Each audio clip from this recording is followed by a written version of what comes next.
then my last area was a place called Altamira, which is again another port city. It's a little bit to the north of Tampico. Again, there's people who work in refineries and people who work in the port.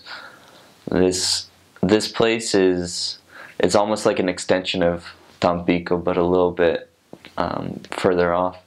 It has 3 or 4 wards there right now, and so for a time they're pushing for it to be a stake itself, and they'll probably be in the not so distant future, within a couple of years, it'll probably be its own stake.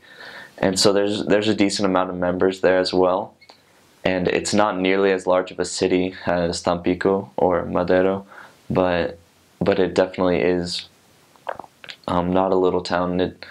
It has, again, most commercial shopping areas that you need. Not a Walmart, but the Mexican equivalent. As well as it's big. There's a lot of missionaries in these areas. So I mean, it's a really good area. Again, it's kind of more deserty because you're getting towards the north.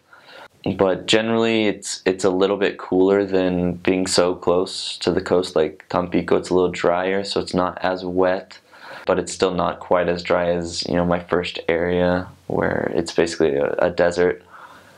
This area was, I served in two areas in this city, so I got kind of the perspective of both areas. One was more suburban, and then the other area was more kind of country, you could say. And so I actually end up liking the countryside a little bit better, so because the people are more inviting in these areas normally. They're more apt to listen to you and to invite you into their home than in a city or in a suburban area where they either don't want to listen to you or maybe they don't have time or whatever it is. But the people in the country are more laid back, and so they might be sitting on their porch and you can just go up and talk to them and start a conversation and maybe have a lesson there. And that's why I always liked the country areas like that.